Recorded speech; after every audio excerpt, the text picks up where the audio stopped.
Everyone, welcome back to another video. कैसे हैं आप लोग?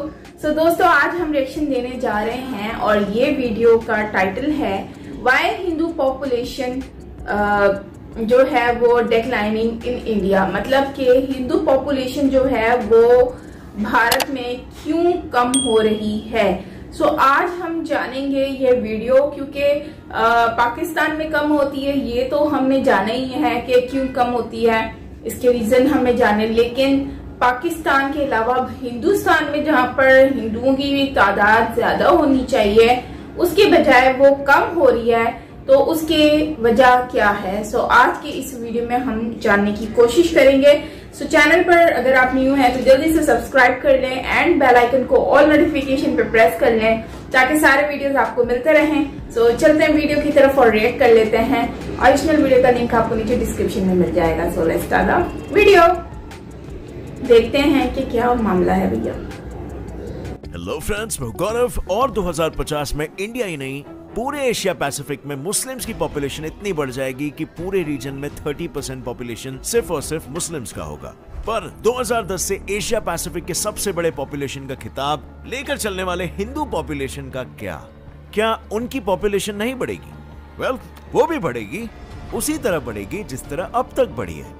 पर इस बढ़ती हुई पॉपुलेशन को शायद उन 54 करोड़ 80 लाख 59,925 हिंदुओं से बदतर अंजाम का सामना करना पड़े जो अपने आप को रेप, कन्वर्जन और मौत से तक बचा नहीं पाए और खुद की ही गिनती को कम कर बैठे। लेकिन इनके साथ ऐसा किया किसने?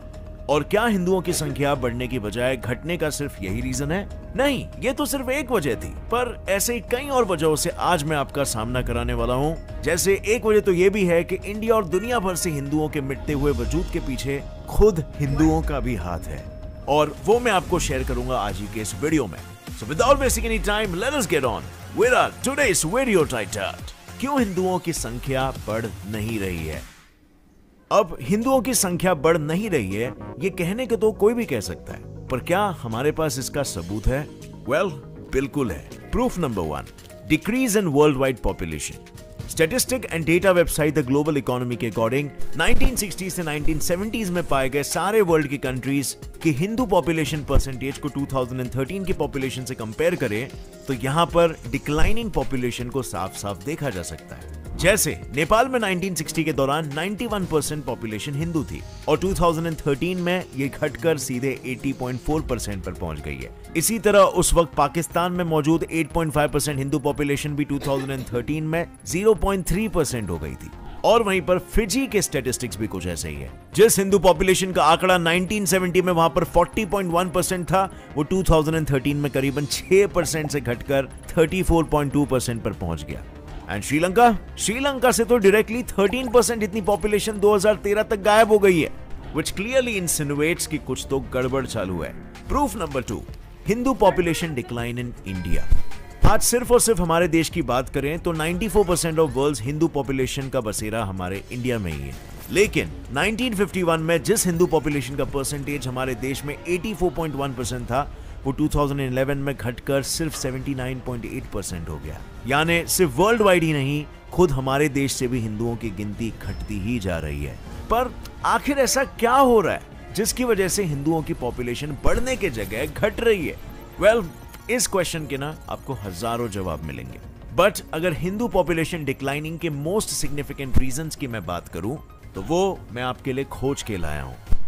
मैं सबसे पहले इंक्लूड करना चाहूंगा लिटरेसी। जहां आज इंडिया में 73.3% हिंदूज लिटरेट है, वहीं पर 68.5 मुस्लिम्स लिटरेट है। अब इलिटरेसी की वजह से लोगों को ओवर पॉपुलेशन का इशू पता नहीं चलता और उन्हें फैमिली प्लानिंग के बारे में भी कोई आइडिया नहीं है। अब इस इलिटरेसी का मेन कॉज क्या है? इंडिया में चल रहे economic disparities, gender discrimination, caste discrimination और हाँ, टेक्नोलॉजिकल बैरियर्स भी। पर क्या इन सारी चीजों को हटाया नहीं जा सकता? क्या इन डिस्क्रिमिनेशंस को हटा के और फाइनेंशियल प्रॉब्लम्स को दूर नहीं किया जा सकता? आई वुड से यस, और वो है via Kuku FM app. Kuku FM India का वो लीडिंग ऑडियो बुक प्लेटफॉर्म है जिसमें आपको 1000+ आवर्स की कंटेंट लाइब्रेरी एक्सेस करने मिल जाएगा। एंड इसका प्ले स्टोर पर 4.5 का रेटिंग है। कुकू एफएम जनता की लाइफ को ऑडियो बुक के जरिए इजी ट्रांसफॉर्मेशन दिया जा रहा है, और इस होली ट्रांसफॉर्मेशन में नॉलेज का रंग डालने कुकू एफएम लेकर आया है #नॉलेज रंग कुकू एफएम के संग, जहां आप 12 से 20 मार्च के बीच में होली 50 कूपन कोड को इस्तेमाल करके एनुअल सब्सक्रिप्शन पर 50% ऑफ पा सकते हो। इस प्लेटफॉर्म पे आपको सभी किस्म की ऑडियो बुक्स मिलेगी हिंदी जैसे लैंग्वेजेस में, from genres like motivation, self help, self improvement, career, finance, leadership etcetera, और बेटर आदतें लगाने वाली बुक्स जैसे कि एटॉमिक हैबिट्स, चाणक्य नीति जैसी ऑडियो बुक्स भी यहाँ पर है। तो देर किस बात की है? Click on the link in the description and go install Kuku FM app now and this Holi start transforming yourself. Reason number 1, Hindus do not convert any other religious person to Hinduism। यानी हिंदुइज्म के बाद follow किए जाने वाले India के top 2 religions इस्लाम और Christianity की तरह हिंदू रिलीजियन मिशनरी नहीं है, यानी इसमें कन्वर्जन का मेंशन ही नहीं है। लेकिन अगर आप इस्लामिक रिलीजियस टेक्स्ट में देखो तो हदीस में यह साफ साफ लिखा गया है कि सबका इस्लाम में मानना, उसे प्रैक्टिस करना कंपलसरी है, जिसके लिए उन्होंने कन्वर्जन तक को अलाउ किया है। और कुछ इसी तरह अगर आप क्रिश्चियनिटी यानी इंडिया में हिंदुइज्म इस्लाम के बाद सबसे ज्यादा फॉलो किए जाने वाले रिलीजन की बात करें, उसमें भी आपको कन्वर्जन के बारे में लिखी हुई बातें देखने को मिलेगी। मतलब साफ है इन दोनों रिलीजन को फॉलो ना करने वाले सभी धर्म के लोगों का कन्वर्जन हो रहा है, पर वहीं पर दूसरे रिलीजन के लोगों का हिंदुइज्म में कोई कन्वर्जन नहीं हो रहा है, जिसके चलते हिंदूज की तादाद कम होते जा रही है। Reason number 2, decline in Hindu empire. Ancient times में हमारे हिंदुस्तान ही नहीं पर एशिया के भी कई देशों में सिर्फ और सिर्फ हिंदुत्व ही फॉलो किया जाता था, क्योंकि उस जमाने में हिंदू किंगडम्स और एम्पायर्स पूरे एशिया में फैले हुए थे। जैसे मौर्यन एम्पायर जो पूरे इंडिया के साथ साथ ताजिकिस्तान तक फैला हुआ था, फूनान एम्पायर जो म्यांमार और वियतनाम तक, और आखिर में श्रीविजय एम्पायर जिसने लगभग पूरे साउथ ईस्टर्न देशों में खुद के साम्राज्य को स्थापित कर लिया था और साथ में हिंदुइज्म को भी फैलाया था। पर हमारी ग्रेट हिस्ट्री के ये सिर्फ कुछ गिने चुने ही नाम थे। इसी तरह और भी राज्य थे जो दुनिया भर में हिंदुत्व को फैलाने में जुटे हुए थे, लेकिन इस सुनहरे सूरज के एक्सपेंशन और एम्पायर पर अंधेरे का काला साया छा गया, क्योंकि बीतते हुए समय के साथ सिर्फ इन एम्पायर्स की सीमाएं ही कमजोर और कम नहीं हुई, इसके साथ साथ हिंदुत्व की भी लगाम कमजोर पड़ने लगी। और इस नाजुक लगाम की डोर उस वक्त सबसे ज्यादा कमजोर पड़ी जब इन हिंदू राज्यों पर हमला करके इन्हें अपने कब्जे में ले लिया गया, क्योंकि इसे देखते ही देखते हिंदू राज्य, उनकी संस्कृति और खुद हिंदू लोग विलुप्त होने लगे। Reason number 3, fertility. आपको ये जानकर शायद हैरानी ना हो, according to Indian government data of 1992, उस दौर में इंडिया की हिंदू महिलाओं का fertility rate 3.3 children per women था, पर आज हिंदू महिलाओं का फर्टिलिटी रेट डिक्रीज होकर 0.8 पर आ चुका है। वहीं मुस्लिम महिलाएं आज 3.2 चिल्ड्रन पर वुमेन के फर्टिलिटी रेट को मेंटेन कर रही है। हालांकि ऐसा नहीं है कि इनके फर्टिलिटी रेट में गिराव नहीं आया है। इकोनॉमिक टाइम्स के एक आर्टिकल के मुताबिक 1992 से इनके 4.4 चिल्ड्रन पर मुस्लिम वुमेन की फर्टिलिटी रेट की गिनती घटकर 3.2 चिल्ड्रन हो गई है, पर यह गिनती हिंदू वुमेन के करंट फर्टिलिटी रेट से फिर भी 2.5 चिल्ड्रन ऑन एन एवरेज पर वुमेन से अब भी ज्यादा है। और इसीलिए फर्टिलिटी भी एक सिग्निफिकेंट रीजन बनता है, क्योंकि जब बच्चों का काउंट ही नहीं बढ़ेगा तो हिंदू पॉपुलेशन का काउंट भी घटते ही चला जाएगा। Reason number 4, Hindu conversions, exodus and genocides. 54 crore 80,59,925। ये नंबर सिर्फ गिनती नहीं है, ये वो लाचार मजबूर हिंदूज है जिनके जीने का हक उनसे छीनकर उन्हें जीते जी नर्क देखने पर मजबूर कर दिया गया। और इसका सबूत है hindugenocide.com की वेबसाइट, जिसके डेटा से यह पता चला कि इस्लामिक जिहादिस्ट ने 44 करोड़ हिंदूज को जबरदस्ती कन्वर्ट किया, औरतों का बलात्कार किया, और जब इनसे भी उनका दिल नहीं भरा तो उन्हें मौत के हवाले कर दिया। पर हिंदुओं पर होने वाले अत्याचार यहीं पर खत्म नहीं हुए। क्रिश्चियनिटी ने भी हिंदुइज्म को नहीं बख्शा। तभी तो 67 लाख हिंदुओं का जबरदस्ती धर्म बदलवाकर उन्हें अपने बहते हुए आंसुओं का घूंट पीकर क्रिश्चियनिटी फॉलो करने पर मजबूर कर दिया गया। साथ ही पॉलिटिकल क्राइम, इसके चलते भी 9.7 करोड़ हिंदुओं की जिंदगी बर्बाद हुई है।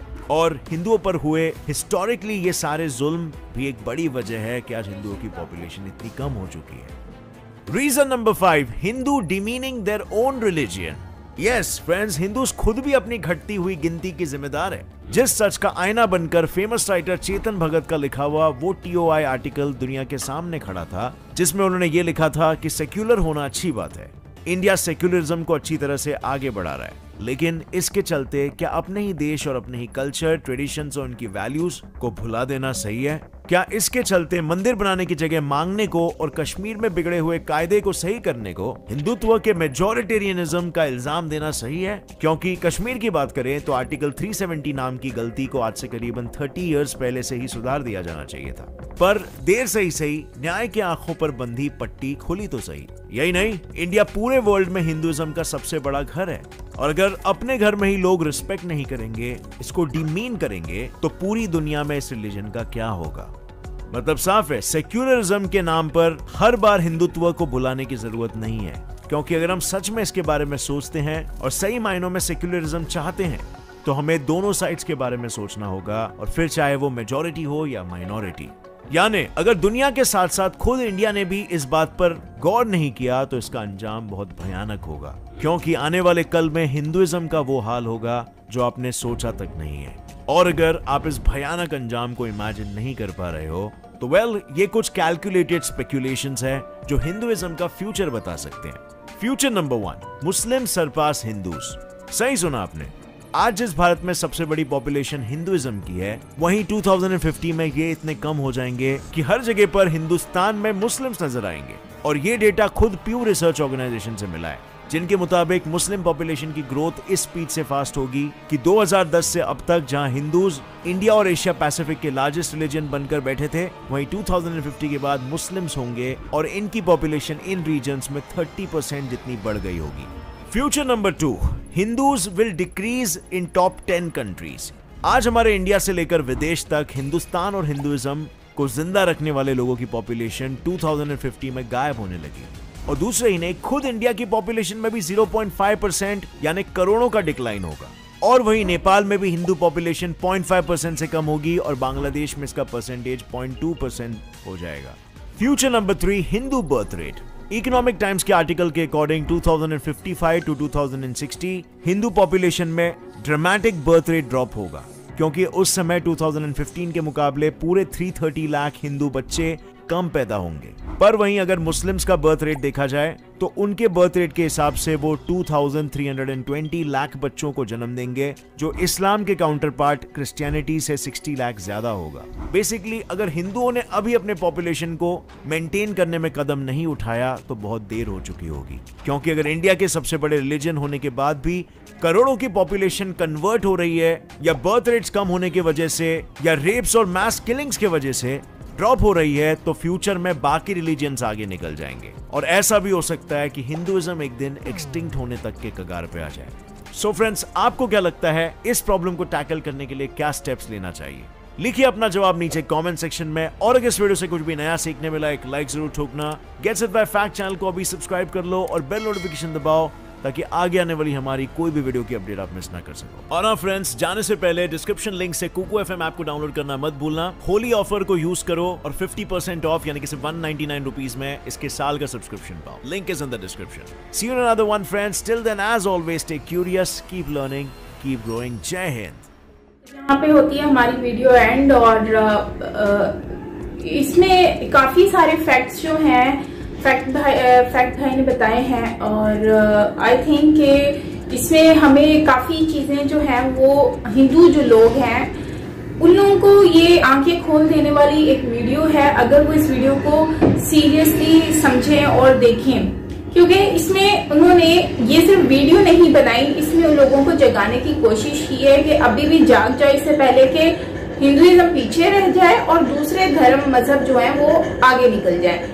तो इसमें उन्होंने बताया है कि भाई किस तरह से जो है वो हिंदुइज्म कम होता जा रहा है, और किस तरह से हिंदुइज्म जो है वो लोग हिंदू लोग कम होते जा रहे हैं। उसके पीछे कुछ रीजंस भी बताए हैं, जिसमें इन्होंने ये कहा है कन्वर्जन, फोर्सफुली कन्वर्जन जो कि नॉर्मली हो रहा है। आप देखें तो कन्वर्जन कितना ज्यादा हो रहा है, पाकिस्तान में भी कन्वर्जन का मामला चल रहा है, फिर आप देखें तो बांग्लादेश में भी चल रहा है, और इससे पहले 1947 से भी पहले आप अगर देखें तो सुनने में आता है कि पूरा एशिया में तकरीबन पाकिस्तान, बांग्लादेश और ये नेपाल, ये सारी कंट्रीज जो हैं वो हिंदू, मतलब यहाँ पर रहने वाले सारे हिंदू ही थे ऑलमोस्ट। लेकिन उसके बाद फिर सारे आधे मुस्लिम हो गए, फिर उसके बाद पाकिस्तान बना, फिर बांग्लादेश बना, तो ये उसमें डिवाइड भी हो गए लोग। इससे क्या हुआ कि हिंदुइज्म की तादाद कम हो गई। फिर उसके बाद आप देखें तो इंडोनेशिया में कहते हैं कि हिंदू रहते थे, फिर वो कन्वर्ट होकर वो मुस्लिम हो गए। तो इससे भी क्या हुआ, हिंदुइज्म की क्वांटिटी कम होती गई। अब आहिस्ता आहिस्ता जैसे जैसे मतलब कुछ लोग कन्वर्ट हो रहे हैं, कन्वर्जन हो रहा है, कुछ लोगों को मारा जा रहा है, कुछ लोगों की शादियां हो जाती हैं, तो इस वजह से भी शायद ये रीजन है कि वो कम हो जाते हैं। दूसरा शादियां, अच्छा शादियों के बाद बच्चों का रीजन बताया, तो मैं ये कहूंगी कि बच्चे देखो पहले दौर में लोग क्या करते थे, बच्चे बहुत बहुत बहुत ज्यादा पैदा किया करते थे, 15-20, मतलब उनको इतनी नॉलेज नहीं होती थी। लेकिन अब अगर हम देखें तो अब बच्चों की क्वांटिटी मतलब अब प्लानिंग के हिसाब से लोग चलते हैं। और स्पेशली मैंने ये देखा है कि हिंदुइज्म में ये प्लानिंग बहुत ज्यादा मतलब चलती है। अदरवाइज मुस्लिम्स में आप में देखें तो उनके तो 3, 4, 5 बच्चे तो होते ही होते हैं, मतलब मिनिमम वो 3 की तो डिमांड रखते ही हैं अपने माइंड में, मतलब 3 रखते ही हैं। और अगर 3 से हटकर देखें तो फिर 5, 6, 7। अब देखो ना जो बड़े बड़े शहजादे हैं, या फिर आप अरब कंट्रीज के देख लें, बड़े बड़े जो पोस्ट हैं, तो उनके तो 20-20 बच्चे हैं यार, 40-40 बच्चे भी हैं। तो कभी कभी तो न्यूज में आता है, बंदा बता रहा होता है मेरी 10 बीवियां हैं और जो है 80-90 बच्चे हैं। तो गाइज आप खुद आइडिया लगा लो कि किस तरह की सिचुएशन है। तो वहीं पर ही अगर हम हिंदुइज्म में देखें तो कभी मैंने ऐसा नहीं सुना कि हिंदुओं के बच्चे इतने ज्यादा हों। वो हिंदू ज्यादा से ज्यादा 2 बच्चे पैदा करते हैं, और उसके बाद अगर हम देखें तो फिर 1, 2, फिर उससे ज्यादा अगर देखें तो 3 या 4 इज मैक्सिमम। शायद हो सकता है वो भी मैं ज्यादा बता रही हूँ। खैर कहने का मतलब ये है कि काफी ज्यादा इस पर लोग फोकस कर रहे हैं, तो ये चीज देखनी पड़ेगी कि लोगों को जो है ना इन चीजों को इसके ऊपर चल रहा है। लेकिन अब मसला ये है कि जितने कम बच्चे हों उतने ही सही है। जैसे कि योगी जी ने भी ये बात कही है कि भाई 1 बच्चा होगा तो उस पे इनाम है, 2 बच्चे होंगे तो भी सही है, उससे ज्यादा होंगे तो फिर नो। तो कहने का मतलब ये है कि गवर्नमेंट तो कंट्रोल कर रही है पॉपुलेशन, लेकिन अगर हम उससे हटकर हिंदुइज्म के बारे में सोचें तो वो कम होती जा रही है। तो इसके ऊपर तो खैर अब हिंदू जो लोग हैं उनको ही सोचना पड़ेगा कि क्या उनको करना है और किस तरह से अपनी ये जो हिंदुइज्म है उनको सेव करना है। वैसे मुझे लगता है कोई भी मजहब, कोई भी धर्म किसी को भी पीछे नहीं छोड़ सकता, किसी को भी नहीं मार सकता, जब तक उसके फॉलोअर्स जो हैं वो उसको बरकरार रखते हैं। दूसरी बात यह है कि इसमें मुझे आपसे एक क्वेश्चन करना था कि श्रीला प्रभुपाद जी जो हैं उन्होंने यूरोप कंट्रीज में अपने लिए मतलब कि उन्होंने स्कॉन टेम्पल्स बनवाए, स्कॉन बनवाया। स्कॉन में जो है वो मोस्टली बहुत सारे गोरे ऐसे हैं जिनको वो मुस्लिम मतलब उनके धर्म से उनको हिंदुइज्म की तरफ ले आते हैं। तो क्या इसको हम कन्वर्जन नहीं कहेंगे? ये मेरा एक आपसे क्वेश्चन है। सो इसको एज अ क्वेश्चन ही समझिएगा, क्योंकि बहुत सारे ऐसे गोरे हैं जो हरे कृष्णा हो जाते हैं, तो उसको हम क्या बोलेंगे? तो क्या वो कन्वर्जन में नहीं आता? चलो फोर्सफुली कन्वर्जन में नहीं आता क्योंकि वो तो खुद चलकर आते हैं ना, उनको जबरदस्ती फोर्स किया जाता। लेकिन क्या वो कन्वर्जन है कि नहीं, ये मैं आपसे क्वेश्चन कर रही हूँ। तो काइंडली आप जरूर आंसर कीजिएगा, जानना चाहूंगी आप लोगों की राय। बाकी मिलते हैं नेक्स्ट वीडियो के साथ। अपना बहुत सारा ख्याल रखिएगा। Till then take care, bye bye.